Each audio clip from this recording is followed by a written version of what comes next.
శ్రీ గురుభ్యో నమ. హరి ఓం.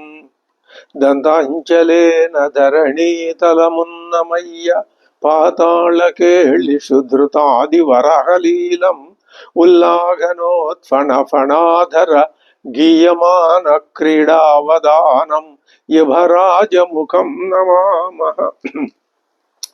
అమరీ కబరీ భార భ్రమరీ ముఖరీకృతం దూరీకరోతు దురితం గౌరీ చరణ పంకజం ఇందీవరదళ శ్యామం ఇందిరానందకందళం వందారు జన మందారం వందేగం యదునందనం.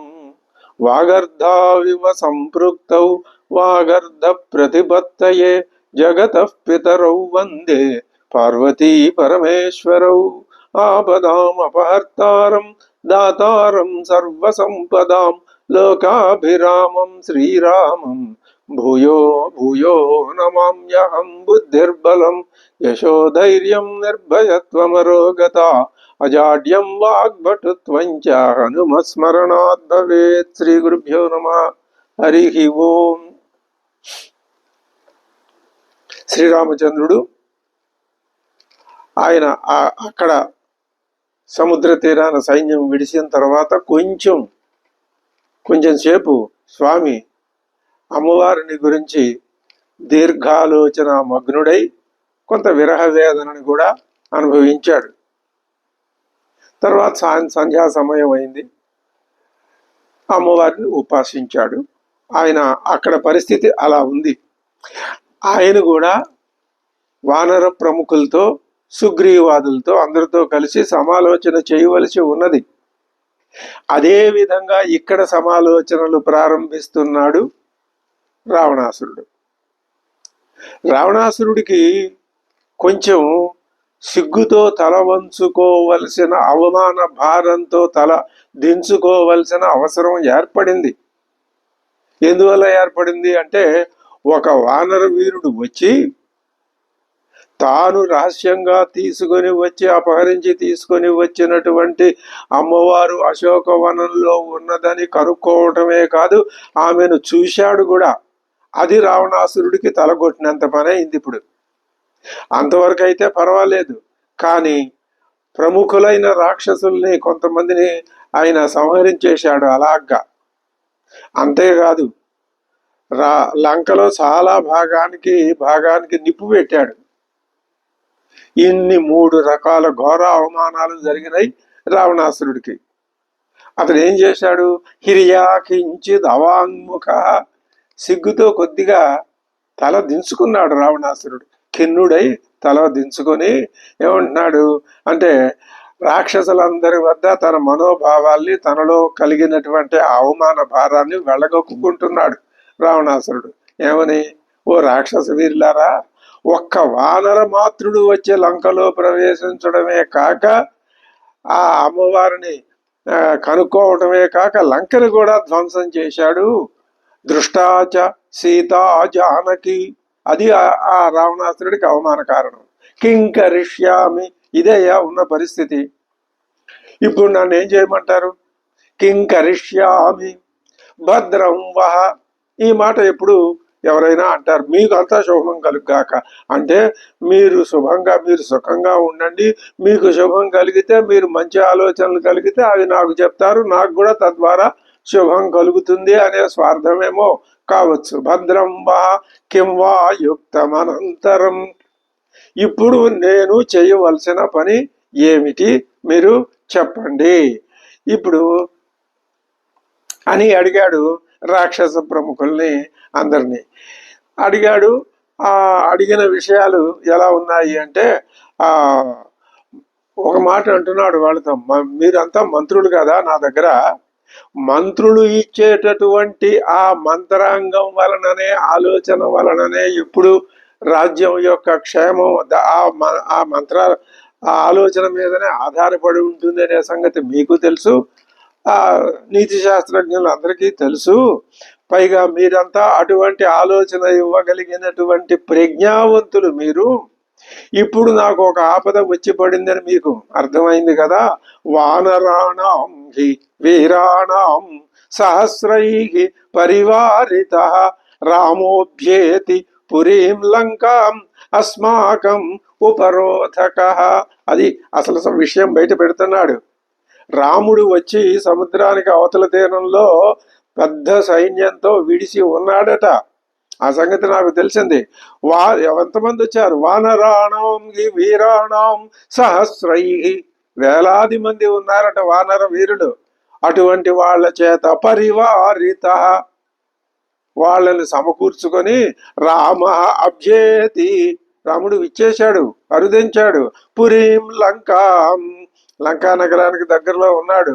అస్మాకం ఉపరోధక, మనందరికీ ఇది పెద్ద అవరోధం కింద తయారైంది. ఇంకా ఆ అవతల సముద్రం అవతలే ఉన్నాడు కదా, ఇంకా మధ్యలో అడ్డం ఉంది కదా సముద్రం అని మీరు అంటారేమో, పోనీ అనుకుంటారేమో. ఆ మాట కూడా రావణాసురుడికి ఇప్పుడు ఒక నమ్మకం కలిగిపోయింది. తరిష్యతి చ సువ్యక్తం రాఘవ సాగరం సుసుఖం, ఆ శ్రీరాముడు సముద్రాన్ని సుసుఖంగా అవలీలగా తరించగలడు. నాకు ఎందుకనో అలా అనిపిస్తున్నది. తరసా యుక్త రూపేణ సానుజ సహా సబల అనుగ సముద్రముచ్ఛోషయతి వీర్యేణ అన్యత్ కరోతి వా. ఆ సముద్రాన్ని వానర వీరుల్ని సముద్రం దాటించటానికి ఏదో ఒక ఉపాయం ఆయన ఆలోచిస్తాడు. చివరికి సముద్రం ఉచ్ఛోషయిష్యతి వా, ఆ సముద్రాన్ని ఎండింపజేయగలడు. ఆ మాట అంటున్నాడు రావణాసురుడు. తాను ఆ పని చేయగలడా? చెయ్యలేడు. అసలు ఆ ఆలోచన రాదు రావణాసురుడికి, అవసరం లేదు. ఇప్పుడు రావణాసురుడు మనసులో ఒక ఆలోచన కలుగుతోంది. రాముడు అక్కడ దాకా వచ్చాడు, ఇంకా లంకకి రాగలడు. అవసరమైతే సముద్రాన్ని ఎండింపజేసి శుభ్రంగా నడుచుకుంటూ కూడా రాగలడేమో. మరి అంత ఆలోచన వచ్చిన వాడికి ఇంకా వచ్చి మీద పడి తనని సంహరించగలడని కూడా అనిపించాలి కదా. కాబట్టి తనలో ఉన్నటువంటి రాముడి మీద ద్వేషాన్ని, సీతమ్మ వారి మీద ఉన్నటువంటి ఆ కామాన్ని అణిచి తాత్కాలికంగా తనను తాను రక్షించుకోవాలంటే, లంకని రక్షించాలంటే ఏం చేయాలో అక్కడ దాకా వచ్చిన వాడు. అదే తమో గుణం, అదే రజోగుణం. రజోగుణం అంతవరకు తీసుకొచ్చింది, అక్కడ వదిలేసింది రావణాసురుణ్ణి. తమో గుణం తర్వాత ఆలోచన రానియ్యదు. ఈ రెండు గుణాల యొక్క ఆ పట్టు ఎలా ఉంటుందో జీవుడి మీద, ఎందుకని జీవుడి మీద ఉంటుంది? జీవుడు ఏమనుకుంటున్నాడు? నేను ఈ శరీరంలో ఉన్నాను, ఈ శరీరం నాది, నేనే ఈ శరీరం అనుకుంటున్నాడు. ఆ శరీరం దేంతో నిర్మించబడింది? చాలా ప్రమాదకరమైనటువంటి వస్తువులతో. ఇప్పుడు దీపావళికి ఏ టపాకాయలో నిర్మిస్తారో అవి ప్రమాదకరమైన వస్తువులతో నిర్మించబడినవే కదా. నువ్వు పేలిస్తే పేలిపోతాయి. ఈ శరీరాన్ని పేల్చక్కర్లా, దానంతరం అదే, దాని టైం వస్తే అదే పేలిపోతుంది. పేలిపోవటానికి తగినటువంటి సాధన సామగ్రితో ఈ శరీరాన్ని ఆ అమ్మవారు తయారు చేసింది. అలా తయారు చేయడంలో ఏమిటి అంతరార్థం చెప్తున్నది అమ్మవారు. ఎవరు? సీతమ్మవారే చెప్తున్నది. ఏమని చెప్తుంది? నాయనా, నువ్వు ఈ శరీరం శాశ్వతం అనుకుంటున్నావేమో, కాదు. శాశ్వతమైనది ఒకటి ఉన్నదయ్యా, అదే రాముడు. ఆ రాముడిని నేను ఉపాసిస్తున్నాను, నేను నిరంతరం నా మనసులో ధ్యానిస్తున్నాను. నువ్వు కూడా ఈ శరీరం ఇది సురక్షితమైంది. రావణాసురుడు ఏమనుకుంటున్నాడు? లంకా నగరాన్ని శత్రు దుర్భేద్యం చేశాను అనుకుంటున్నాడు. అతని ముఖం, అతని వల్ల కాదు, ఆలోచన రావట్లేదు. ఎంత లంకా నగరాన్ని దుర్భేద్యం చేసినా లంక భేద్యమే, భేద్యమైన వస్తువే. శరీరం కూడా అంతే.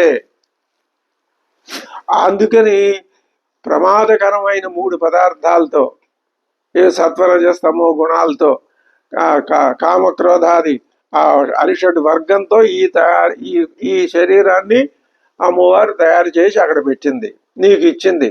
ఎందుకని అంటే నువ్వు దాంట్లో నుంచి బయటపడి ప్రమాదం లేని స్థితికి చేరుకోమని. అంత ఆలోచన రావణాసురుడికి రాదు. ఇప్పుడు మనం ఏం చేస్తున్నాం? రావణాసురుడు ఎటువంటి అజ్ఞానంలో ఉన్నాడో అతడి ప్రతి మాటలో, ప్రతి చేష్టలో, ప్రతి ఆలోచనలో మనం గమనిస్తున్నాం. అది మనం అది రామాయణ అధ్యయనంలో మనం చేస్తున్న పని. అది ఎందుకు? మనకే ఉపయోగం. ఎవరైతే ఆ విధంగా అధ్యయనం చేస్తున్నారో వాళ్ళకి దానివల్ల ఉపయోగం కలిగి తీరుతుంది. ఏమిటా ఉపయోగం? నువ్వేదనుకున్నావో అది మోక్షం. అది ఏమంటాడు? తరిష్యచిత సువ్యక్తం రాఘవ సాదరం సుఖం. ఇది చాలా విచిత్రమైనటువంటి ఆలోచన, కథా విధానం. మానవుడికి అసలు ఎప్పుడు ఏ ఆలోచన ఎలా ఎందుకు వస్తుందో తెలియదు, చెప్పలేరు ఎవరు. అయితే రావణాసురుడు ఈ మాట అంటాం ఏమిటి? రాముడు తప్పనిసరిగా సముద్రాన్ని దాటుతాడు అన్నాడు. ఇంకా ఎలాగా? తరస బలంతో యుక్త రూపేణ సానుజ సబల అనుగ, బలాన్ని అంతటిని వెంట పెట్టుకొస్తాడు, తమ్ముడిని కూడా వెంట పెట్టుకొస్తాడు. సముద్రముచ్చోషయతి, సముద్రాన్ని అవసరమైతే ఎండింపజేస్తాడు. మరి ఇది ఉన్న పరిస్థితి. ఇలాంటి పరిస్థితుల్లో మనం వానరుల్ని ఎలా ఎదుర్కోవాలి? అస్మిన్నే వంగతే కార్యే విరుద్ధే వానరైః సహ హితం పురే చ సైన్యే చ సర్వం సమ్మంత్రియతాం మమ. సమ్మంత్రియతాం, చక్కటి ఆలోచనలు మమ, నాకు చెప్పండి. ఎటువంటి? అస్మిన్ ఏవం గతే కార్యే, ఇప్పుడు ప్రస్తుత పరిస్థితి ఎలా ఉన్నది? హితం పురేచ సైన్యేచ, మన పట్టణానికి మన సైన్యానికి ఏది హితమో అది మీరు ఆలోచించి చెప్పండి అని చివరికి ఆ రాక్షస ప్రముఖులందరినీ అడిగి, ఇక్కడ రెండు విశేషాలు గమనించాలి. ఈ మాటలు చెప్పే ముందు ఆయన ఒక ఉపన్యాసం చెప్పాడు. ఏమని? మంత్రాంగం యొక్క గొప్పతనం ఎలాంటిది, మంత్రులు చెప్పే ఆలోచన ఎలా ఉంటుంది, ఆ చెప్పే మంత్రి ఆయన ఎలాంటి వాడు, మనుష్యులు ఎలాంటి వాళ్ళు, వాళ్ళ ఆలోచనలు ఎలా ఉంటాయి, వాళ్ళు చెప్పే సలహాలు అన్ని రెండును ఉత్తమ మధ్యమ అధమ రకాలుగా ఉంటాయ్యా. వాళ్ళకి చెప్తున్నాడు రావణాసురుడు. ఎవరికి? తనను ఎవరిని అడుగుతున్నాడో, మీరు నాకు ఇప్పుడు కరెక్ట్ మంచి సలహా చెప్పండి, నేను ఏం చేయాలో అది నేను చేస్తాను. ఏమిటయ్యా నీకు సలహా? ఏ పరిస్థితి వచ్చిందయ్యా? ఉన్న పరిస్థితిని వివరించి చెప్తూ ఓ మాట అన్నాడు. ఆ రాముడు నాకు భయం కలుగుతున్న, భయం వేస్తున్నది అనలేదు, కానీ లోపల భయాన్ని ఈ విధంగా వ్యక్తీకరించాడు. వచ్చి పడతాడు మన మీద, సముద్రం దాటడం ఆయనకు పెద్ద లెక్క కాదు అని చెప్తూ, సలహా చెప్పేవాళ్ళు ఉత్తమ మధ్యమ అధమ అని మూడు రకాలుగా ఉంటారు, సలహాలు కూడా ఉత్తమ మధ్యమ అధమ అని మూడు రకాలుగా ఉంటాయని ఒక ఉపన్యాసం కూడా చెప్పాడు. ఇది చూస్తే ఏమనిపిస్తున్నది అంటే, వాళ్ళకి స్వాతంత్రం, మంత్రులకి స్వాతంత్ర్యం ఇచ్చి వాళ్ళ అభిప్రాయాన్ని రాబట్టే ఉద్దేశం లేదు రావణాసురుడికి. వాళ్ళ మీద తన భావాల్ని బలవంతంగా రుద్దే విధానంగానే ఆయన మాటలున్నాయి అని స్పష్టంగా అర్థమవుతోంది. ఎప్పుడైనా సరే ఒక వ్యక్తి మాటల్ని మనం గమనించినట్లయితే ఆ మాటల్లో అతని యొక్క స్వభావం, గుణగణాలు ఇవన్నీ వ్యక్తమవుతాయి. ఇదే విషయాన్ని మనం మొట్టమొదటి నుంచి విశ్వామిత్రుడు బాలకాండలో దశరథ మహారాజుతో చెప్పిన మాటల దగ్గర నుంచి మనం ఇతరులు, అందులోనూ శ్రీరామచంద్రుడు సీతమ్మ వారు వారి ముఖత వెలువడే మాటలు వేదాలే, వేదార్థమే అందులో ఉంటుంది తప్ప వేరే ఏది ఉండదు. మనం ఆ విధంగా పరిశీలించుకుంటూ వస్తుంటే ఇప్పుడు రావణాసురుడి మాటల్లో కూడా ఆ విధి యొక్క బలం ఎలా ఉంటుందో అనుకోకుండా అతడి నోటెమ్మట రావటం, రెండవది అతని యొక్క స్వభావం వ్యక్తమవుతుంది. ఇప్పుడు దీనివల్ల మనం ఏం గ్రహిస్తున్నాము అంటే, ఇటువంటి స్వభావం పనికిరాదు. నా రావణాదివత్ వర్తితవ్యం కింటు శ్రీరామాదివదేవ వర్తితవ్యం అని కదా మనకు అర్థమవుతుంది. పెద్దలందరూ ఎప్పటి నుంచో మనకి మానవ జాతికి అంతటికీ చేసిన ఉపదేశం అదే కదా. కాబట్టి రావణాసురుడు ఇటువంటి ఉపన్యాసం చెప్పి చేశాడు. ఈ చెప్పటంలో కూడా తన రాజత్వాన్ని ప్రదర్శించాడే తప్ప తనకు వచ్చిన బాధను కూడా ఆ రాజత్వానికి లోబడిన దాన్నిగానే చూపిస్తున్నాడు. అది వాల్మీకి రచన చమత్కారం. పాత్రల యొక్క మనస్తత్వ చిత్రణ. లోకాన్ని విడిచి అద్వైతం లేదు. నీకు అద్వైత భావన స్థిరంగా నిలవాలి అంటే ద్వైతం యొక్క తత్వం అంతా ఎలా ఉంటుందో, శ్రీరామ తత్వం దగ్గర నుంచి రావణాసుర తత్వం దాకా మొత్తం లోకంలో రెండే తత్వాలు. ఉన్నతోన్నత స్థితిలో రామతత్వం, అధమాధమ స్థితిలో రావణ తత్వం. ఈ రెండింటి మధ్య లోకమంతా సంచరిస్తోంది, భ్రమిస్తోంది, తిరుగుతోంది. ఈ అట్టడుగున ఉన్న రావణ తత్వం నుంచి లోకం ఎక్కడికి వెళ్ళాలి? ఈ తిరగటం దేని వైపుకి వెళ్ళాలి? లోక భ్రమణం ఉన్నతోన్నతమైనటువంటి రామతత్వాన్ని చేరుకోవాలి. ఇది అద్భుతమైనటువంటి విషయం. సరే, ఇప్పుడు ఆయన వాళ్ళంతా విన్నారు. విని రావణాసురుడితో మరి వాళ్ళు జవాబు చెప్పాలిగా అంటున్నారు. అన్నారే కానీ వాళ్ళంతా ఏమంటున్నారు? ఎటువంటి వాళ్ళు అంటే ఇక్కడ రావణాసురుడి యొక్క ప్రవృత్తిని వాల్మీకి స్వయంగా తాను చెప్పకుండా కేవలం అక్కడ ఉన్నదాన్ని ఉన్నట్టు వర్ణించేసి మీరు గ్రహించుకోండి అని మనకు అప్పచెప్పాడు ఆ బాధ్యత. ఒక్కొక్కసారి ఆయనే ఆ బాధ్యత వహిస్తాడు. ఇది వాల్మీకి మహర్షి యొక్క ఆ రచన విధానంలో ఉన్న ఆ వైవిధ్యం. ఇక్కడ ఏమంటున్నాడు? ఆ రాక్షసులంతా సలహా అడిగాడు ఈ రావణాసురుడు. ఆయనేమో అధికార మదాంధుడు, వీళ్ళేమో నీతి బాహ్యా, వీళ్ళేమైనా నీతి పూర్వకమైన ప్రవర్తన గలవాళ్ళ కాదు, వీళ్ళు నీతి బాహ్యులేట.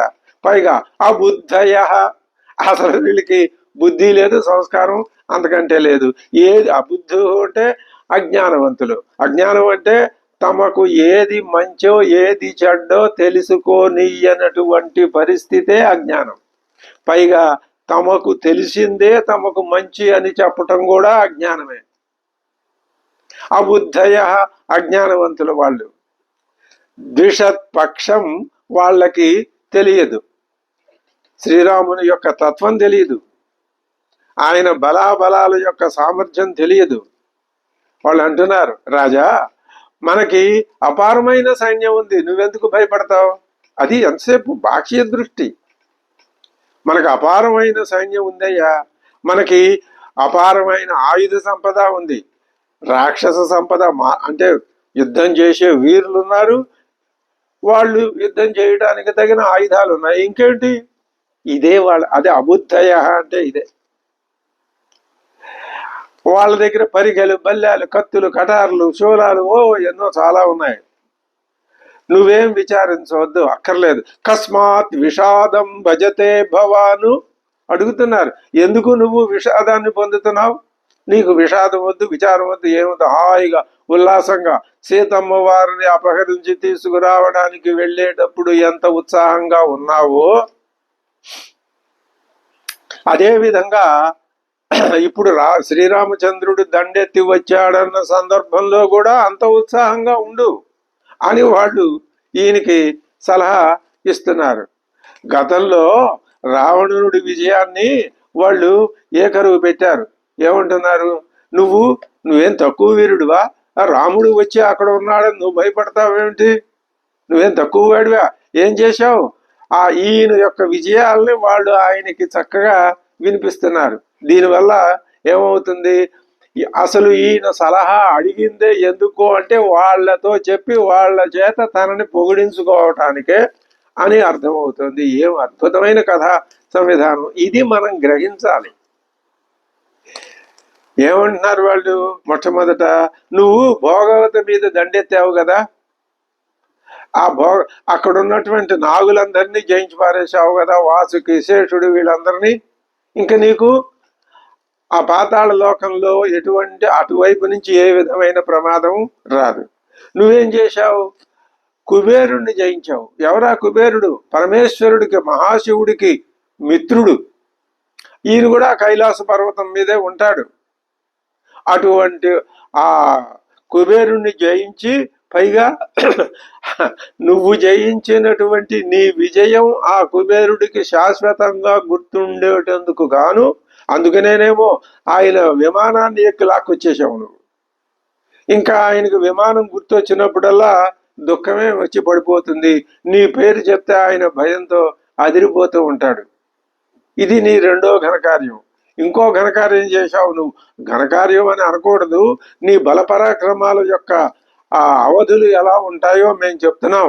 ఏమన్నావు? నువ్వు దానవోత్తముడైన మయుడి మీద యుద్ధాన్ని ప్రకటించావు ఒకసారి. ఆ మయుడు కూడా, అమ్మా ఈ రావణాసురుడితో మనం తట్టుకోలేము, ఇతడికి మించిన బలం మన దగ్గర లేదు అని ఆ మయుడు ఏం చేశాడు తెలివితేటలుగా తన కుమార్తె అయిన మండోదరినిచ్చి నీకు వివాహం చేసి నీతో మిత్రత్వాన్ని పొందాడు ఆయన. కాబట్టి నీకు అటు యక్షుల వైపు నుంచి, నాగుల వైపు నుంచి, ఇటు దానవుల అసురుల వైపు నుంచి, ఎవ్వరి వైపు నుంచి కూడా నీకు ఏ విధమైనటువంటి భయము లేదు మహారాజా. పైగా నువ్వు ఇంకొక ఆ పేరు ఊరు లేని ఒక మధువు అనే ఒక రాక్షసుడు ఒకడు ఉన్నాడు. అతడు నీతో స్నేహం చేయటం కోసం నీ చెల్లెలైన కుంభీనసను ఆయన పెళ్లి చేసుకున్నాడు. ఆ విధంగా నీతో దగ్గర బంధుత్వాన్ని కలుపుకున్నాడు. ఇంకా అతని వైపు నుంచి నీకే విధమైనటువంటి భయం రాదు. నాగుల్లో ప్రముఖులైన వాసుకి, తక్షకుడు ఈ మొదలైన వాళ్ళంతా నీకు వశవర్తులే, నిన్ను మించిన వాళ్ళు కాదు. నీ మీద దండయాత్ర చేయగలిగిన సామర్థ్యం వాళ్ళకి లేదు. అంతేకాదు కాలకేయాది దానవులందరినీ నువ్వు ఏం చేశావు? వశపరుచుకున్నావు. కాబట్టి ఇంకొక పని చేశావు. బల సంపన్నుడైన వరుణదేవుడి కుమారులందరినీ నువ్వు యుద్ధంలో జయించావు. యముడి సైన్యాన్ని యుద్ధంలో జయించి మరణం లేకుండా చేసుకున్నావు. ఇంకా నీకేంటి భయం? అటువంటి వాళ్ళనే జయించిన నీకు ఈ శ్రీరామచంద్రుడు నసమో రాఘవో రణే,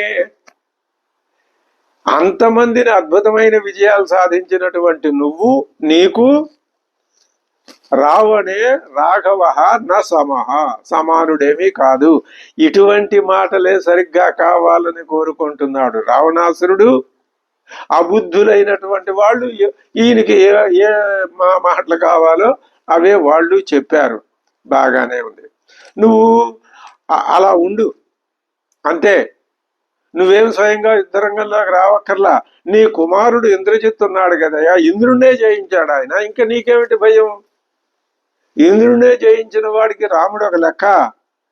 అతడే ఈ వానర వీరులందరినీ మట్టుబెట్టి నీకు విజయాన్ని సంప్రాప్తింప చేస్తాడు, అందులో అనుమానం లేదు. ఆ ఇంద్రజిత్తు కూడా ఏం చేశాడు? ఒక మహాయజ్ఞం చేసి అనేనహి మహారాజా మహేశ్వరం అనుత్తమం, ఆయన మహేశ్వరం అనే ఒక యజ్ఞం చేశాట ఒకప్పుడు. చేసి ఇష్ట్వా యజ్ఞం వరో లబ్ధ లోకే పరమ దుర్లభ, ఆ అదృశ్య రూపంతో యుద్ధం చేయటం అనేటటువంటి ఒకానొక గొప్ప వరాన్ని నీ కుమారుడైన ఇంద్రజిత్తు సంపాదించాడు. అటువంటి వాడు నీకు అండగా ఉండగా, నీకు కుమారుడై ఉండగా నువ్వెందుకు భయపడుతున్నావు అని రావణాసురుడి బలాన్ని వాళ్ళు గుర్తు చేస్తున్నారు.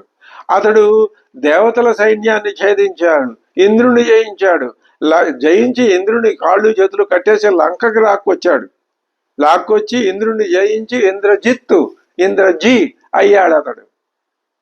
నువ్వు పని చేయి. ఇప్పుడు ఈ మొత్తం ఈ యుద్ధ బాధ్యత అంతా ఈ శ్రీరాముడు, ఆ వానర సైన్యం, ఆ సుగ్రీవుడు వీళ్ళందరినీ ఎలాగా జయించాలో ఆ బాధ్యత అంతా ఇంద్రజిత్తుకు అప్పచెప్పాయి, ఆయన చూసుకుంటాడు అన్నారు వాళ్ళంతా. ఇది వాళ్ళు ఇచ్చిన సలహా. ఆయనకు కోరుకున్న సలహా కూడా అదే.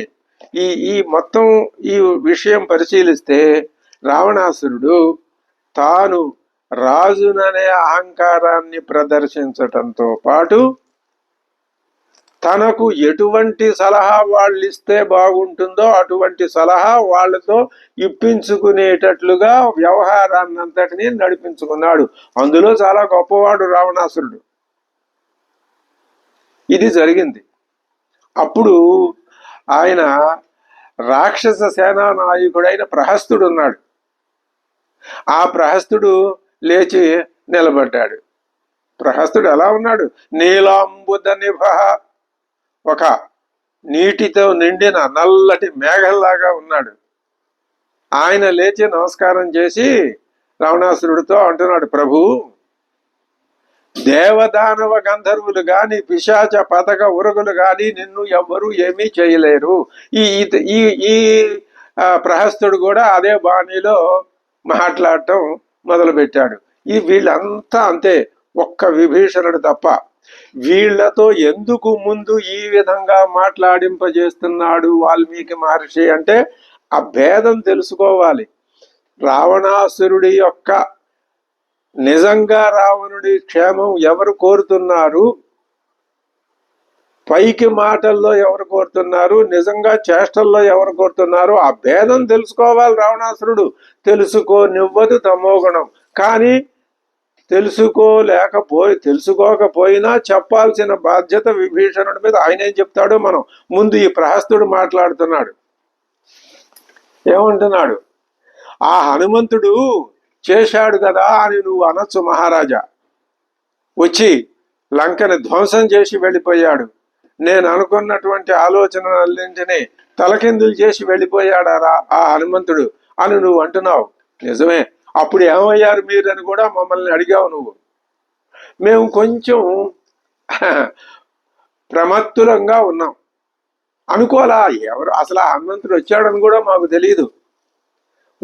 శత్రు సైన్యం ఎవరు వచ్చారో తెలియని వాడు రాజ్యాన్ని ఏం కాపాడతాడు? ఆ బలహీనతను ఒప్పుకోడు ప్రహస్తుడు. రావణాసురుడు అంతే, ప్రహస్తుడు అంతే, రాక్షస గణమంతా అంతే. ఇది స్పష్టంగా నిరూపిస్తున్నాడు వాల్మీకి మహర్షి. ఆ హనుమంతుడు వచ్చాడు కదా, వచ్చి లంకను నాశనం చేశాడు కదా, అప్పుడు మీరందరూ ఉన్నారు కదా అంటే మేము ఎలా ఉన్నాం? సర్వే ప్రమత్తాః విశ్వస్తాః వంచితాస్మ హనుమత.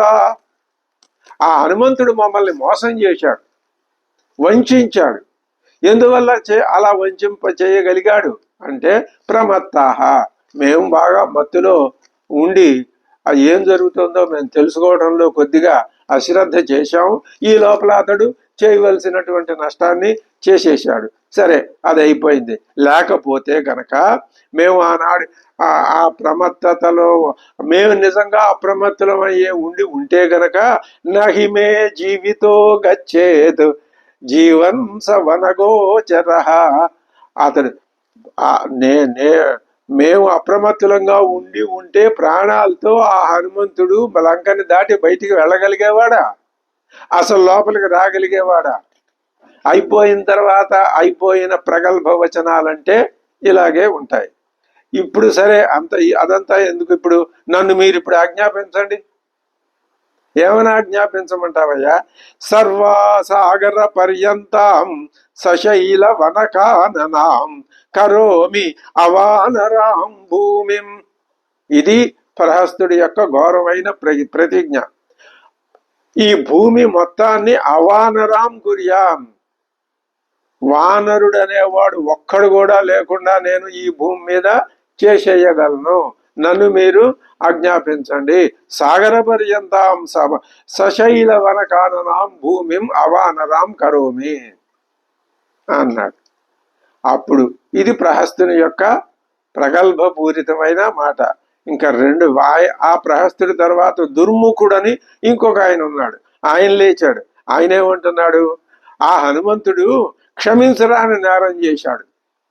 నేరం చేసేసిన తర్వాత ఆ ప్రహస్తుడు ఏం మాట్లాడుతున్నాడు? ఈయన అదే మాట్లాడుతున్నాడు. అస్మిన్ ముహూర్తే హత్వా ఏకః, నేను ఒక్కడనే, నాకెవ్వరూ అక్కర్లేదు.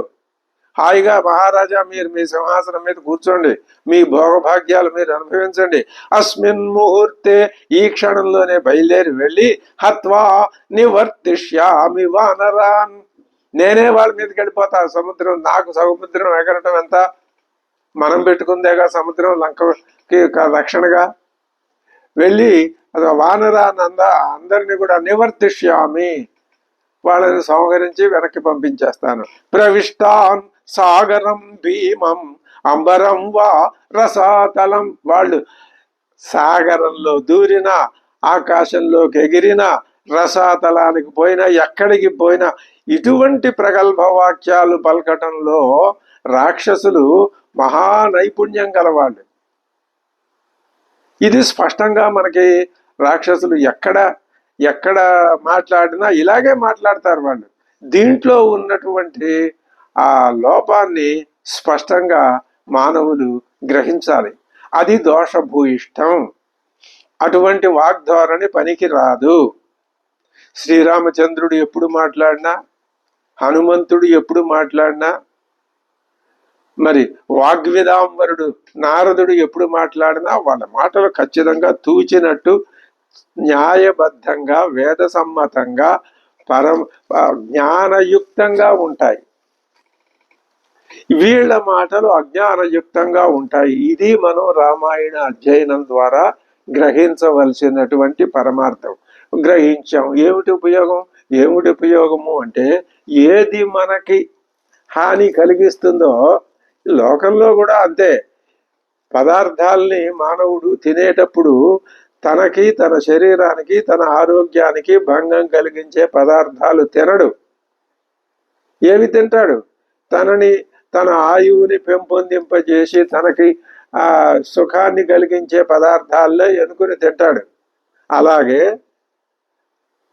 రామాయణ అధ్యయనం చేసేటప్పుడు ప్రతి ఒక్కళ్ళు ఏది అనుసరణీయం, ఎటువంటి రామాయణం ఎందుకు వచ్చింది, ఎలా మాట్లాడాలో, ఎలా ప్రవర్తించాలో, జ్ఞానం అంటే ఏమిటో ఒట్టి జ్ఞానం తెలుసుకున్నా అది నిలవదు. ముందు అజ్ఞానం నిలవాలి. అందుకే పరమాత్మ సృష్టిని చేశాడు. ఎందుకు సృష్టి చేశాడు?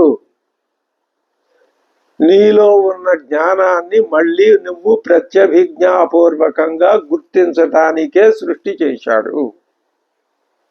ఇది చాలా ఆలోచింపదగిన, ఎంతో లోతుగా ఆలోచిస్తేనే కానీ అవగాహన కానటువంటి విషయం. అంతే తప్ప ఈ సృష్టి నా కోసమే చేశాడు, నేను దీన్ని పూర్తిగా అనుభవించేస్తానని రావణాసురుడిలాగా అనుకోవద్దని కూడా చేశాడు ఆయన. అందుకని రావణ పాత్రను సృష్టించి అక్కడ పెట్టాడు. పాపమా రావణాసురుడు ఎవరు? ఆయన ద్వారపాలకుడేగా వాళ్ళిద్దరు. తనతోటే అంటే ఆయనే తనని ఆ విధంగా పంపుకొని అక్కడ ఒక వ్యతిరేకతని పెట్టి ఆ వ్యతిరేకతని చూపించి నువ్వు ఆ విధంగా చెయ్యొద్దు అని చెప్పటానికి ఇలా చేశాడు. ఇది రామాయణం అంతరార్థంగా అనుకోవటంలో ఏ విధమైన దోషము ఉండదు. పైగా మనకి మంచి సదాలోచన కలిగి మన యొక్క సాధనా మార్గం ముందుకి వెడుతుంది. అది ఏమంటున్నాడు? దుర్ముఖుడు వచ్చాడు. అస్మిన్ ముహూర్తే హత్వా ఏకో నివర్తిష్యామి వానరాన్ ప్రవిష్టాన్ సాగరం భీమం అంబరం వా రసాతలం. వాళ్ళు ఎక్కడికి పోయినా సరే నేను వాళ్ళందరినీ సంహరించేసి నీకు విజయం వచ్చేటట్లుగా చేస్తాను. ఇంకొకడు ఉన్నాడు వజ్రదంష్ట్రుడు. ఆయన అంటున్నాడు, తతోబ్రవీత్ సుసంక్రుద్ధో వజ్రదంష్ట్రో మహాబల. వజ్రదంష్ట్రుడు ఈయనటువంటి వాడు మహాబల, గొప్ప బలశౌర్య పరాక్రమాలు గలవాడు. ఆయన బాగా కోపం వచ్చేసింది వజ్రదంష్ట్రుడికి. ఇందాక నుంచి పాపం రాజుగారికి ఎంత బాధ వచ్చింది అని అది తలుచుకుని ఆయనకు కోపం వచ్చి, రాముడి మీద కోపం వచ్చి, ప్రగృహ్య పరిఘం ఘోరం, గవాళ్ళని తన చేత్తో ఒక పరిగ, వీళ్ళందరికీ పరిగలే ఆయుధాలు. ఆయుధాల్లో కూడా ఉత్తమ, మధ్యమ, అధమ ఆయుధాలు. శ్రీరామచంద్రుడు ఉపయోగించింది ఉత్తమమైన ఆయుధం. అది వేద సమ్మతమైన ఆయుధం. అంటే కోదండం, విల్లు, బాణాలు ఇవి వేద సమ్మతం అండి. అక్కడ ధనుర్గృహీత్వ ఉపనిషత్తులు ఒక ధనస్సు చెప్పినాయి, ఓంకారం అనే ధనస్సు. రాముడు, కోదండ రాముడు అంటే ఓంకారాన్ని లోకానికి చెప్తున్నాడని అర్థం. అది తెలుసుకోవాలి మనం. అది ఉత్తమోత్తమైనటువంటి ఆయుధం. ఎందుకో ఆయుధం? నీలో ఉన్న అజ్ఞానాన్ని పోగొట్టుకోవటానికి. ఇది పనికిరాదు. ఈ పరిగెలు ఇలాంటివి పనికిరావు. ఇవి తమో గుణాన్ని సూచించే ఆయుధాలు. అటువంటి పరిగం గృహ్య ఘోరం, అది ఎలా ఉందిట, మాంస శోణిత రూషితం, అదంతా మాంసంతో నెత్తురుతోటి అట్టలు కట్టిపోయి బాగా రూషితమై, అంటే ఇంతకు ముందల్లా ఎంతమందిని ఆ పరిగతో కుట్టి ఆయన సంహరించాడో దాని ఆనవాళ్ళన్నీ వాళ్ళందరి శరీరాల్లో ఉన్న మాంసపు ఇవన్నీ ఎండిపోయి దానికి పట్టేసి ఉన్నాయి. అది ఆయన ఇప్పుడు ఒక వీరుడు, ఒక ఆటల్లో నిపుణుడు తనకు వచ్చిన మెడల్స్ అని ఏ విధంగా మెడలో పెట్టుకుని ప్రదర్శిస్తాడో, ఈయన ఆ శత్రువుల యొక్క మాంస శోణితాల్ని దానికి అంటించి ప్రదర్శించి చూపిస్తున్నాడని అనుకోవాలి. అందుకే ఆ మాట చెప్తున్నాడు వాల్మీకి, ప్రగృహ్య పరిగం ఘోరం మాంస శోణిత రూషితం. హనుమంతుడితో మనకేం పని, అతడు వానరమాత్రుడే, మనం రాముడి పని పట్టాలి. ఇది ఒక కొత్త రకమైన ఆలోచన తీసుకొచ్చాడు వజ్రదంష్ట్రుడు. అందుకే నేను ఒక ఆలోచన చెప్తాను, నీకు విను. ఏమిటా ఈ ఆలోచన అని కొద్దిగా ఆసక్తి కలగచ్చు రావణాసురుడు. ఆయన కొంచెం ఇట్లా ముందుకు వంగి చెప్పు అంటాడు. మన రాక్షసులందరూ కామరూపు ధరులం కదా, మనం ఎటువంటి రూపాన్నైనా మన రూపాన్ని బదిలిపించేజించి, మరి అలాగే కదా నువ్వు సన్యాసి వేషం వేసుకుని వెళ్ళి అమ్మవారిని అపహరించి తీసుకొచ్చి ఆ సన్యాసులందరికీ చెడ్డ పేరు తీసుకొచ్చావు లోకంలో. మన రాక్షసులంతా కామరూప ధరులు కదా. మనం ఓ పని చేద్దాం. ఏం చేద్దాం, కాకుస్థముపసంగమ్య బిభ్రతో మానుషం వపు, మనం రాక్షస వేషాలని విడిచిపెట్టి మానుష వేషాలు ధరిద్దాం. అంటే ఇక్కడ స్పష్టంగా రాక్షసుల వేషం ఇదే. ఈనాటి కాలక్రమంగా రాక్షసులనే ఒక వేరే ఒక విధానమైనటువంటి ఆకారం ఉంటుంది, రూపకల్పన, వస్త్రధారణ, ఆయుధ ధారణ, ముఖము, కవళిక, ఇవన్నీ కూడా లోకంలో వ్యాప్తిలోకి వచ్చినాయి. మనం మన రాక్షసత్వాన్ని విడిచిపెట్టి మానుషం వపుహు, మానవ రూపాన్ని ధరించి సర్వేహి అసంభ్రమా భూత్వా బ్రువంతు రఘుసత్తమం, వెళ్ళిపోదాం. ఎవరి దగ్గరికి, శ్రీరాముడి దగ్గరికి. రాక్షసుల్లాగా వెళ్ళద్దు, మానవులం అయిపోయి వెళదాం. వెళితే ఆయన మానవుడే కదా, మన చూడగానే రండి రండి అంటాడు. వెడతాం, వెళ్ళి అక్కడ కూర్చుంటాం. ఏమిటి మీరు, ఎవరు మీరు, ఎక్కడి నుంచి వచ్చారు అంటే అప్పుడు ఏం చెబుతాను తెలుసా, మనం మీ తమ్ముడైన భరతుడు పంపించాడయ్యా, నీకేదో పెద్ద యుద్ధం వచ్చిందటగా, ఎవరితోటో నువ్వు యుద్ధం చేయాలటగా, మమ్మల్ని అందరినీ పంపించి మా అన్నగారికి సహాయం చేసి ఆయనకి మీరు విజయాన్ని చేకూర్చి పెట్టండి, ఆయనకి శ్రమ తగ్గించండి అని మీ తమ్ముడైనటువంటి భరతుడు మమ్మల్ని ఆదేశించాడు. కాబట్టి మేము వచ్చాము నీ దగ్గరికి. ప్రేషితా భరతే నస్మ భ్రాత్ర తవ యవీయస, నీ తమ్ముడు భరతుడు మమ్మల్ని పంపించాడయ్యా. ఆ మాటలు విని అప్పుడు రాముడు ఏమంటాడు, రండి రండి అని వానర సైన్యాన్ని మనల్ని కూడా కలిపేస్తాడు. కలిపేసి తనని తాను సన్నద్ధం చేసుకుని లంక మీదకి వస్తాడు. అప్పుడు మరుక్షణమే మనం ఏం చేద్దాం, స్నేహం నటించి, అభిమానం నటించి, ప్రేమ నటించి, మీ వాళ్ళమే అని చెప్పి నమ్మించి వాళ్ళందరినీ సంహరించి పారేద్దాం. అజాగ్రత్తగా వాళ్ళు ఉంటారు, మనం సంహరించేద్దాం ఆయుధాలు ధరించి.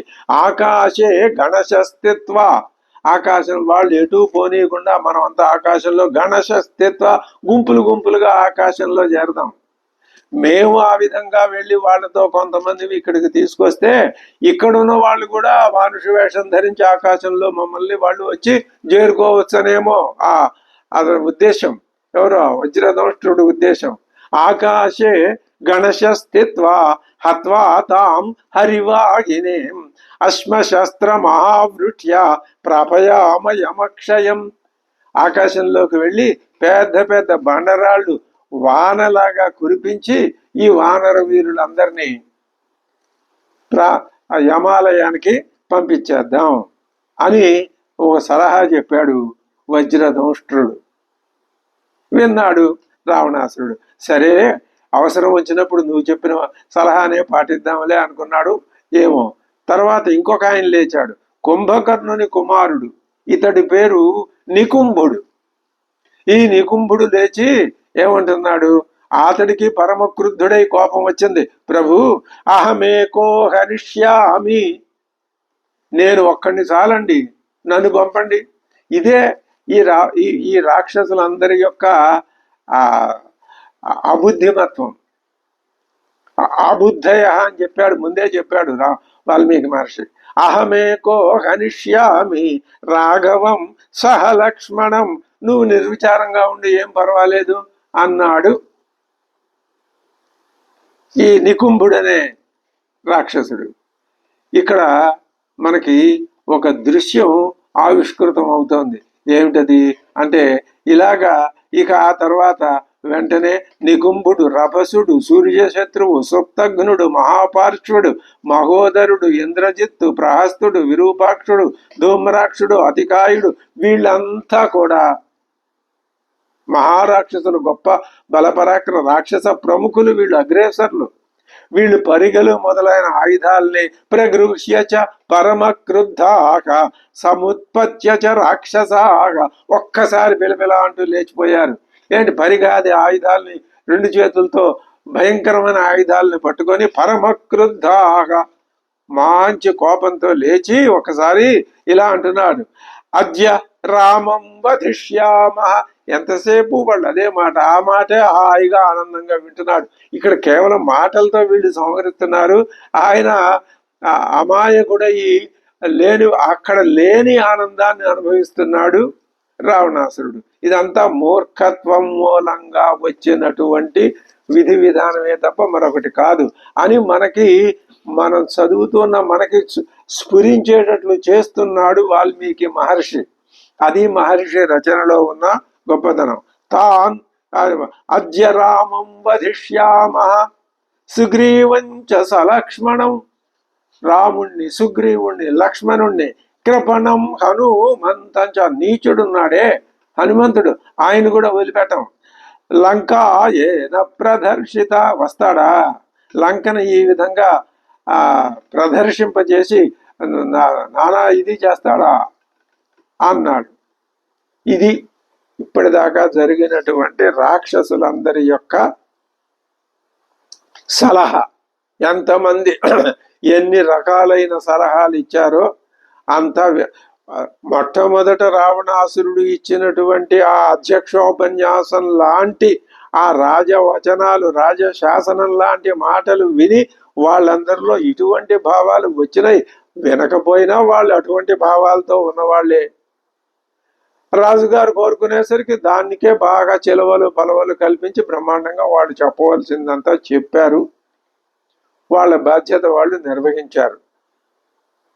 ఇది ఇక్కడికి జరిగితే ఇదంతా వీళ్ళు ఏమనుకుంటున్నారు, మనం మహారాజు అయిన రావణాసురుడికి మేలు కలిగే సలహా సూచనలు ఇచ్చాము అనుకుంటున్నారు.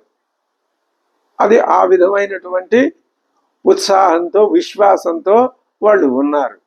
ఇప్పుడు విభీషణుడు, వీళ్ళందరిలో విభీషణుడు ఉన్నాడు.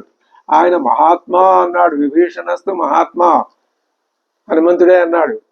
తిరిగి వెళ్ళిపోయిన తర్వాత వాళ్ళకి ఆ అంగదుడు జాంబవంతుడు వాళ్ళకి అక్కడ తాను చేసి వచ్చినటువంటి ఆ అమ్మవారిని చూసిన విధానం అంతా వర్ణిస్తూ విభీషణుడు ఒక్కడే అక్కడ వేరే ఉన్నాడు అని చెప్పాడు విభీషణుని గురించి. కాబట్టి విభీషణుని యొక్క ఆ మంచితనం అందరికీ తెలుసు, హనుమంతుడు కూడా కనిపెట్టాడు. ఇప్పుడు ఆయన విభీషణుడు లేచాడు. వీళ్ళంతా చేత్తో ఆయుధాలు పుచ్చుకుని ఒక పెద్ద ఘోరమైన, అది ఒక భయంకరమైన దృశ్యం.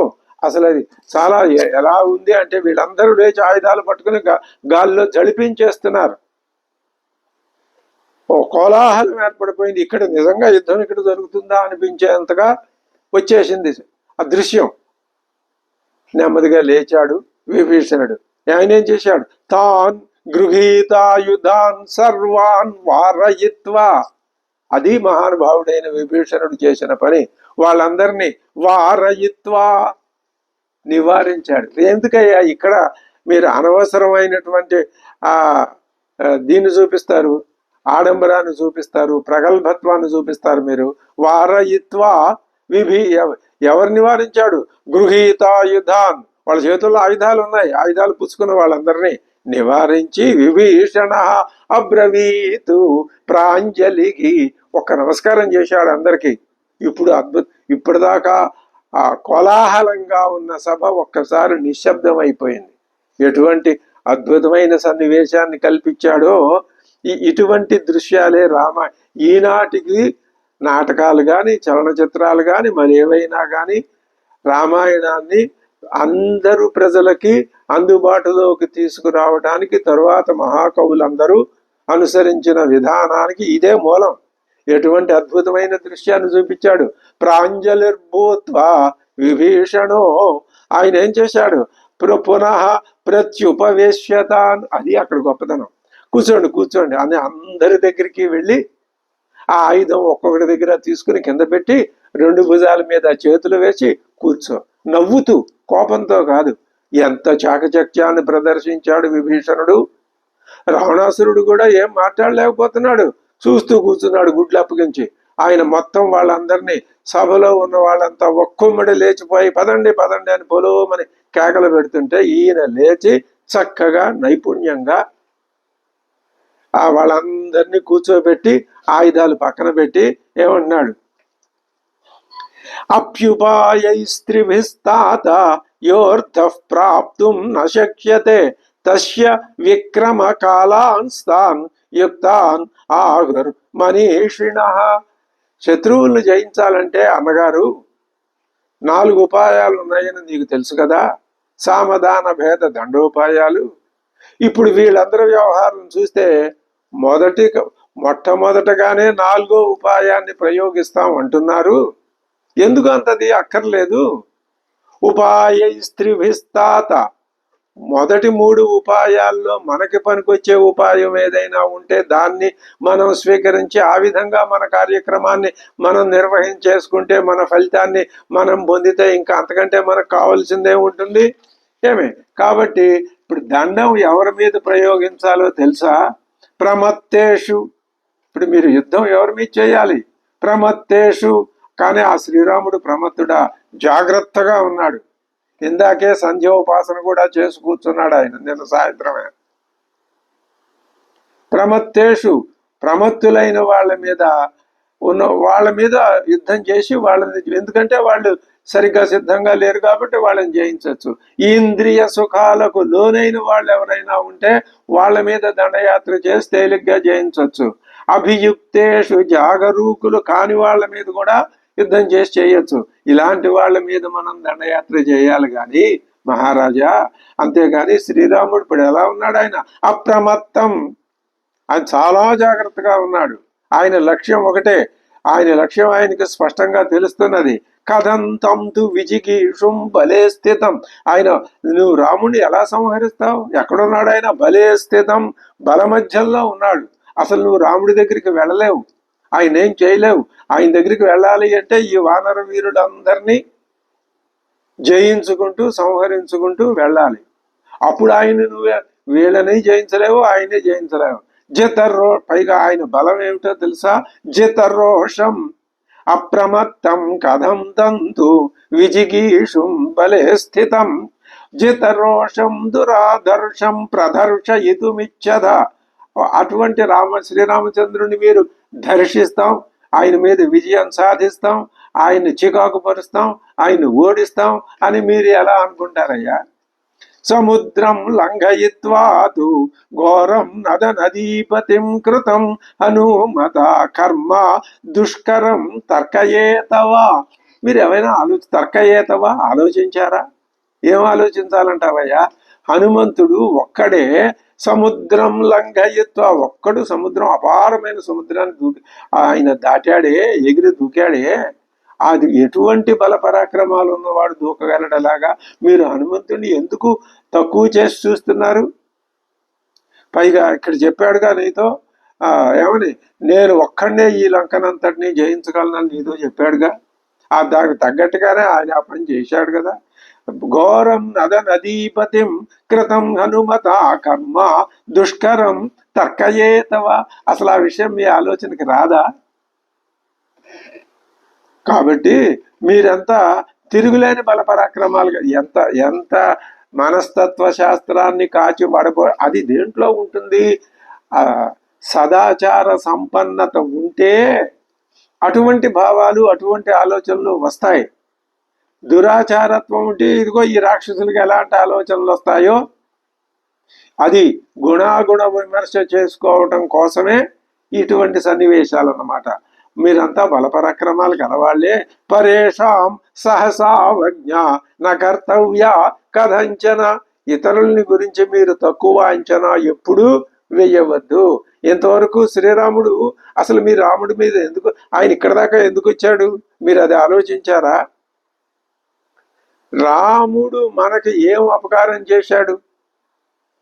మనకేమీ అపకారం చేయలే. అదేంటయ్యా అంటావా? మరి పైగా మన రాజుగారే ఆయనకు అపకారం చేశాడు. ఆయన యొక్క సతీమణిని అపహరించి తీసుకుని వచ్చి ఇక్కడ పెట్టాడు. అది కాదయ్యా, జనస్థానంలో ఉన్న 14,000 మందిని కరాదులని సంహరించాడు కదా, అది మనకు అపకారం కాదా? కించ రాక్షస రాజస్య రామేణ అవకృతం పురా ఆజహార జనస్థానాత్ యశ భార్య యశస్విన. ఇది యశస్విన రామస్య భార్య ఆజహార. ఈ రావణాసురుడు అపహరించి తీసుకుని వచ్చాడు. మనమే అపకారం చేశాం ఆయనకి, ఆయన మనకేమో అపకారం చేయలేదు. వెంటనే ఒకడు లేచి ఎవడో కరాదుల్ని సంహరించాడు కదా. కరోయత్యతివృత్తస్తు రామేణ నిగతోరణే. కరాదుల్ని ఎందుకు సంహరించాడు? వాళ్ళంతా వెళ్ళి ఆయన మీద పడి ఆయన్ని సంహరించటానికి వెళ్ళారు. వచ్చి మీద పడి చంపేస్తుంటే చంపండి నన్ను అని కూర్చుంటాడా ఎవడైనా? కూర్చోడు కదా. తనను తాను రక్షించుకోవాలి కదా. ఆత్మాతు రక్షితవ్య కిల, తనను తాను రక్షించుకోవాలి కదా. అందుకని తన మీదకి వచ్చిన వాళ్ళని సంహరించాడు ఆయన. వాళ్ళు వెళ్ళకపోతే వచ్చి ఆయనే వచ్చి వీళ్ళ మీద పడి సంహరించాడా? మీరు అసలు ఆ విషయం గమనించారా? హనుమంతుడు ఎంత బలవంతుడో గమనించారా? కరాదుల్ని ఎందుకు శ్రీరామచంద్రుడు సంహరించాడో మీరు గమనించారా? కరో యది అతివృత్తస్తు, కరుడు అతివృత్తుడై అంటే తన యొక్క దీన్ని దాటి వెళ్ళి ఆయన మీద దండయాత్రకు వెళ్ళి ఆయన సంహరించడానికి వెళితే ఆయన ఆ పని చేశాడు. రామేణ నిగతో రణే అవశ్యం ప్రాణినాం ప్రాణా రక్షితవ్యాగా యథా బలం. ఇతరులు తన మీదకి తనని సంహరించటానికి వచ్చినప్పుడు తన బలాన్నంతా బలాన్నంతా ఉపయోగించి తనని తాను రక్షించుకోవాలి.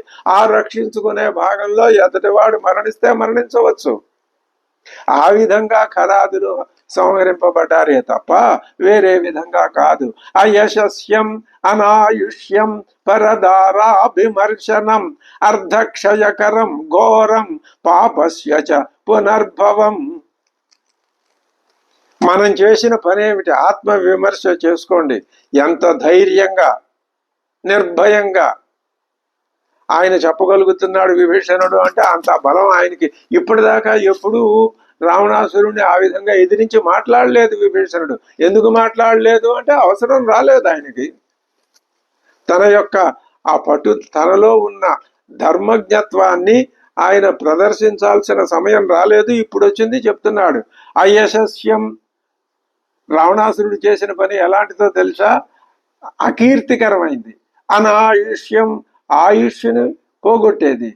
ఏదది? పరదార అభిమర్శనం, ఇతరుల భార్యల్ని అవమానించటం, వాళ్ళని చెరబట్టి తీసుకురావటం అన్న దాని వలన అలా ఎవడైతే చేశాడో వాడికి ఆయువు మూడుతుంది. ఆయువు మూడి మరణించడమే కాదు, ఈ సృష్టి ఉన్నంతకాలం వాడికి ఆ చెడ్డ పేరు కూడా ఉంటుంది. పైగా ఇంకా అర్ధక్షయకరం, ప్రయోజనాలు ఏమీ ఉండవు. ఘోరం, ఇంకా అన్నింటికంటే ముంచిన ఇంకొక నష్టం ఉంది. పాపస్య చ పునర్భవం, ఆ పాపాత్ముడికి నీచాతి నీచమైన జన్మ వస్తుందే తప్ప మంచి అన్నది ఎక్కడ జరగదు. మనకి భయం ఎందుకు కలుగుతోంది ఇప్పుడు? రాముడు అంటే సీతమ్మని అపహరించి రావణాసురుడు తీసుకుని వచ్చాడు కదా. ఏతన్నిమిత్తం వైదేక్యా భయం నా సుమహద్భవేతు ఆకృత సా పరిత్యాజ్య కలహార్థే కృతేన కిం. కలహాన్ని కొని తెచ్చుకోవడం ఎందుకయ్యా మనం? శ్రీరాముడితో వైరం మనకి వద్దు. 4 ఉపాయాల్లో దండోపాయం పనికిరాదు. మొదటి 3 ఉపాయాల్లోనే ఏదో ఒకదాని వల్ల మన ప్రయోజనం నెరవేరిపోతూ ఉన్నప్పుడు మనం వెళ్ళి ఆ యుద్ధం అనేది తీసుకురావటం ఎందుకో? యుద్ధంలో ఎవరు జయిస్తారు, ఎవరు ఉంటారు, అది ఎలా తెలుస్తుంది? నక్షమం వీర్యవతాతేన ధర్మానువర్తిన వైరం నిరర్ధకం కర్తుం దీయతామస్య మైథిలి. అమ్మవారిని తీసుకెళ్ళి ఆయనకి ఇచ్చేయండి. ఆయనతో యుద్ధం మనం చెయ్యలేము, మనం యుద్ధం తెచ్చి పెట్టుకోవద్దు. ఎందుకని? వీర్యవతాతేన ధర్మానువర్తిన. ఆయన వీర్యవంతుడు, పరాక్రమవంతుడు, పైగా ధర్మ మార్గంలో వెళ్తున్నాడు. మనం పరదారాభిమర్శనం అనే అధర్మ మార్గం, అయశస్యం, అనాయుష్కరం అటువంటి పద్ధతుల్లో మనం ఉన్నాం. కాబట్టి ఇప్పుడైనా మనం తెలుసుకొని రాఘవాయ మైథిలి ప్రదీయతాం, ఇచ్చేయండి ఆయనకి. యావన్న సగజాం సాశ్వాం బహురత్న సమాకులాం పురీం దారయతే బాణైహి. ఆయన వచ్చి లంక మీద పడి తన బాణాలతో లంకని చీల్చి చెండాడి చిన్నాభిన్నం చెయ్యక ముందే దీయతామస్య మైథిలి. ఎంత నిర్భయంగా ఒక కంచు కంఠంతో చెప్తున్నాడు. రావణ సభాభవనం మధ్యలో నిలబడి ఆయుధాలన్నీ పుచ్చుకుని ఎగిరెగిరి గంతులేస్తున్న వాళ్ళందరినీ శాంతపరిచే అది నైపుణ్యం. అటువంటి చాకచక్యం కావాలి మనిషికి. అంతేగాని తానే వెళ్ళి వాళ్ళతో పోట్లాడి నోరుమోయండి అని అల్లా వాళ్ళని బతిమాలి కూర్చోబెట్టాడు. ఇప్పుడు అసలు చెప్పదలుచుకున్న విషయాన్ని స్పష్టంగా చెప్తున్నాడు. యావత్సగు సుఘోరా మహతి దుర్ధర్ష హరివాహిని నావస్కందతి ఓ లంకాం తావతి సీతా ప్రదీయతాం. లంక దుర్ధర్ష హరివాహిని అటువంటి ఆ సైన్యం, వానర సైన్యం వచ్చి నా వస్కందతి వహలంకాం, మన యొక్క లంకని వాళ్ళు వచ్చి జయించక ముందే, నాశనం చెయ్యక ముందే, లంకని నిర్ధూమధామం చెయ్యక ముందే ప్రదీయతాం మైథిలి, అమ్మవారిని ఆయనకి అప్పచెప్పండి. వినశ్యేద్ధి పురీ లంక, లంకాపురి వినశ్యేత్, నశించిపోతుంది. శూరాహ సర్వేచ రాక్షసాహ, భవిష్యత్తు కళ్ళకు కట్టినట్లు చూపిస్తూ చెప్తున్నాడు విభీషణుడు. శూరులైనటువంటి రాక్షసులందరూ చచ్చిపోతారు. రామస్య దయితా పత్ని స్వయం యది నదీయతే. రామస్య దయితా పత్ని, ఎంత చక్కటి విశేషణాలు రెండు ఉపయోగిస్తున్నాడు విభీషణుడు. ఆమె ఆయనకు పత్ని, భార్య, పైగా దయిత. ఆయన హృదయం అంతా ఆక్రమించుకుని ఉన్నటువంటి ప్రేమైకమూర్తి ఆ అమ్మవారు. ఆమెను మీరు ఎంత తొందరగా ఇస్తే లంక అంత సుఖంగా ఉంటుంది. మీరు ఎదిన దీయతే, అమ్మవారిని ఆయనకి మీరు సమర్పించకపోతే వినశ్యేద్ధి లంకాపురి, ఎలాగ సర్వేచ రాక్షసాహ, రాక్షసులంతా కూడా తప్పనిసరిగా మరణించి తీరుతారు. ప్రసాదయేతాం బంధుత్వాత్ కురుష్వ వచనం ప్రసాదయే త్వాం. స్వామి మహారాజా, నేను నీకు బంధువుని, నీ సోదరుణ్ణి. ప్రసాదయే, నేను చెప్పిన మాటల మీద సానునయపూర్వకమైనటువంటి చక్కటి ఆ అనుకూలమైన భావాన్ని ప్రదర్శించి నా మాటలు దయతో ఆలకించు. కురుష్వ వచనం మమ, నేను చెప్పిన సలహాని ఆచరణలో పెట్టు. హితం పథ్యం అహం బ్రూమి, నేను నీకు చెప్పే మాటలు ఎలాంటివి? హితమైన మాటలు, నీ మేలు కోరి. పథ్యం, నీకు నీకు ఆనందాన్ని, నీకు ఆరోగ్యాన్ని, నీకు ఆయుష్ని కలిగించే మాటలు, నీకు హితమైన మాటలు, నీకు కావలసిన మాటలు, అది నేను చెప్పేది. దీయతామస్య మైథిలి, ఎన్నిసార్లు ఆ మాట అంటున్నాడు. దీయతాం మైథిలి, దీయతాం మైథిలి, కనీసం 5-6 సార్లు పైన అన్నాడు. అలా అంటే ఏమవుతుంది అని ఆ విభీషణుని యొక్క ఆలోచన. ఒకసారి కాకపోతే 4 సార్లు, 5 సార్లు, 7, 10 సార్లు చెబితే ఆయన మనస్సు మారకపోతుందా అని పాపం ఎంతో నిజాయితీతో చెప్పాడు. ఇది ఎలా ఉంది అంటే, ఇదే మాట ఇంతకు ముందు వాడు చెప్పాడు ఆ మారీచుడు. సులభ మంచి మంచి చెప్పి చెప్పి సులభ పురుష రాజన్ సతతం ప్రియవాదిన అప్రియస్యతు పథ్యస్య వక్త శ్రోత చతుర్లభ. రోగికి పద్యం ఎలా ఉంటుందో, ఆ రోగి కోరే పద్యం వేరు, వైద్యుడు పెట్టే పద్యం వేరు కదా. ఆ మాట చెప్పాడు ఆనాడే. అది ఇప్పుడు మనకి ఈ సందర్భంగా గుర్తొస్తున్నది. పురా, నువ్వు ఇంకో ఆఖరిసారి హెచ్చరిస్తున్నాడు విభీషణుడు రావణాసురుణ్ణి. పురా, మేల్కొని, ముందే, దేనికి ముందు, శరత్ సూర్య మరీచి సన్నివాన్, శరత్చంద్రుడి శతకాలంలో ప్రకాశించేటటువంటి సూర్యుని యొక్క కాంతి కిరణాలు ఎంత తీవ్రంగా ఉంటాయో అటువంటి తీవ్రమైనటువంటి ఆ పదును కలిగిన శ్రీరామచంద్రుని యొక్క సన్నిభాన్ నవగ్రపుంఖాన్, బాణాలు అంటే కొసదేలిన పదునైన ఆ బాణ అగ్రములు ముఖములు కలిగినవి, అటువంటి వాటిని సుదృఢాన్, అవేమి పేలవంగాను బలహీనంగాను అవిటివి కావు, దృఢమైన బాణాలు. ఏ శక్తి ఆ బాణాన్ని విరగ్గొట్టడం కానీ వెనక్కి మరలించటం కానీ ఏమీ చేయలేదు. ఆ వికారం ఏమీ కలగదు వాటిల్లో. నృపాత్మజ, ఎవరైనా శ్రీరామచంద్రుడు నృపాత్మజుడు, దశరథ మహారాజు యొక్క కుమారుడు. సృజత్యమోఘాన్ విశిఖాన్, అమోఘము, దానికి తిరుగులేదు ఆ బాణాలకి, రామబాణాలకి. సృజతి, మన మీద ప్రయోగిస్తాడో. విశిఖాన్, ఎందుకు ఇదంతా? వదాయతే, నిన్ను వధించటానికి అద్భుతమైన బాణాలు. పురా శరత్ సూర్య మరీచి సన్నిభాన్ నవగ్రపుంఖాన్ సుదృఢాన్ నృపాత్మజ సృజత్యమోఘాన్ విశిఖాన్ వదాయతే ప్రదీయతాం దాశరథాయ మైథిలి. ఆ పని చెయ్యక ముందే నువ్వు అమ్మవారిని తీసుకుని వెళ్ళి ఆ వారికి, స్వామివారికి అప్పచెప్పేసి చేతులు కడుక్కుని వచ్చాయి, అందరం హాయిగా బతికిపోతాం. ఎంత అద్భుతంగా చెప్పాడు. పురా, ఇది పథ్యం అంటే. పైగా ఇది వింటే హితం. పురా శరత్ సూర్య మరీచి సన్నిభాన్ నవగ్రపుంఖాన్ సుదృఢాన్ నృపాత్మజ సృజత్యమోఘాన్ విశిఖాన్ వదాయతే ప్రదీయతాం దశరథాయ మైథిలి. త్యజస్వ కోపం, ఇంకా ఎందుకయ్యా కోపం? నా మాట విను, ఆ కోపం వదిలిపెట్టాయి. అదే దానివల్లే అన్ని రకాల దుర్గుణాలు ఉన్నాయి. త్యజస్వ కోపం సుఖ ధర్మనాశనం. కోపం వల్ల ఏమవుతుంది? సుఖం పోతుంది, ధర్మం ఉండదు, అధర్మమే పెరిగిపోతుంది. భజస్వ ధర్మం, ధర్మాన్ని పరిపాలించు, ధర్మవర్తనుడు వికా, ధర్మాన్ని ఆచరణలో పెట్టు.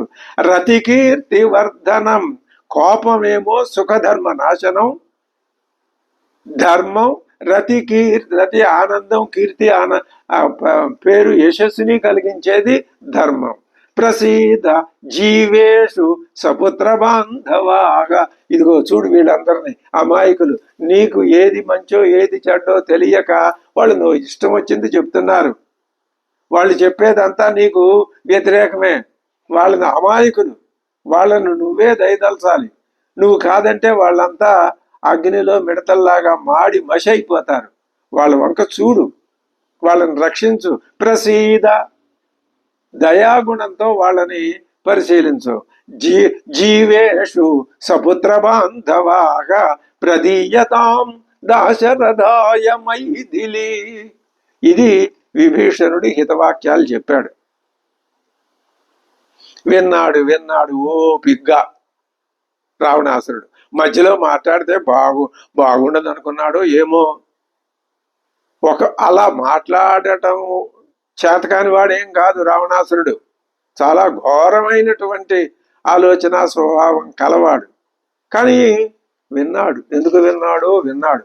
ఆ వినటంలో కూడా ఎక్కడో ఒక చోట ఆ రావణుడిలో పూర్వజన్మ కృతమైనటువంటి వైకుంఠంలో ఉన్నప్పుడు, అంటే వైకుంఠం నుంచి వచ్చాడు అంటే అంతే అర్థం ఏమిటి? ఒక్కటే మాట, అద్భుతమైన మాట ఇప్పుడు తోస్తున్నది. ఏమని? మనమంతా వైకుంఠ వాసులమే, వచ్చి ఇక్కడ పడ్డాం, ఎటు వెళ్ళాలో తెలియట్లేదు, అసలు వెళ్ళాలని కూడా తెలియట్లేదు మనకి. ఇక్కడే ఉండాలని అనుకుంటున్నాం, ఉండాలని అనుకోవట్లేదు, ఏమిటో తెలియట్లేదు, ఇక్కడే పడి గిరగిరా తిరుగుతున్నాం. ఆలోచన రావాలి. విభీషణుడు అందుకే చెప్పాడు, నువ్వు వెళ్ళు, ఇక్కడ ఉండకు. ఇక్కడంటే ఈ భూలోకంలో ఈ శరీరాన్ని నీ మొహం ఈ శరీరాన్ని తీసుకుపోతావు, ఇది ఈ పంచభూతాలు ఇచ్చింది, వదిలేయి దీన్ని, నువ్వు ఇది కాదు, నువ్వు ఎక్కడికి వెళ్ళాలో అక్కడికి వెళ్ళు అని చెప్పటానికే రావణాసురుణ్ణి పంపించాడు. ఈ కథ చూడు అని ఆయనే పంపించాడు. ఇదే కదా మనకు వేదవేద్య పరే పుంసి అనే ఆ లోకోక్తిలో ఉన్నటువంటి అర్థం. విభీషణుడు హితవాక్యాలు విన్నాడు. రావణాసురుడు ఏం చేశాడు? ఏమి ఒక్క మాట కూడా మాట్లాడలా. విసర్జయిత్వా తాన్ సర్వాన్ ప్రవివేశాశ్వకం గృహం. మళ్ళీ తన అజ్ఞానం అనే గృహంలోకి ఆయన చర నడుచుకుంటూ వెళ్ళిపోయాడు. ఇంతవరకు ఈ అసలు ఇంకొక విశేషం కూడా ఉంది. తర్వాత రావణాసురుడు మళ్ళీ సభను నిర్వహిస్తాడు. ఇప్పుడు అయోమయ స్థితిలో మొదలైంది ఇది. మొట్టమొదట ఈ రాక్షసులందరూ ఈయనకి సలహాలు చెప్పినప్పుడు ఈయన సభ ఏర్పాటు చేయలేదు. సభ ఏర్పాటు చేశాడు అని వాల్మీకి చెప్పలేదు అక్కడ. అది క్రమక్రమంగా ఇలా సభలాగా వచ్చింది. ఇది అంటే ఒక అయోమయ స్థితిలో నుంచి ఒక వెన్నెల వెలుగు కిరణం లాంటి విభీషణుని యొక్క సలహా సూచన వచ్చింది. అంత అద్భుతంగా ఈ ఘట్టాన్ని ఇక్కడి వరకు ఇలా నిర్వహించాడు వాల్మీకి. ఇప్పుడు తర్వాత ఇంకా ఏం జరుగుతుంది? ఆ విభీషణుడి పని ఇంతటితోటి అయిపోయిందా? రావణాసురుడు ఏం చేస్తాడు? ఈ విషయాల్ని మళ్ళీ మనం తర్వాత తెలుసుకుందాం. స్వస్తి.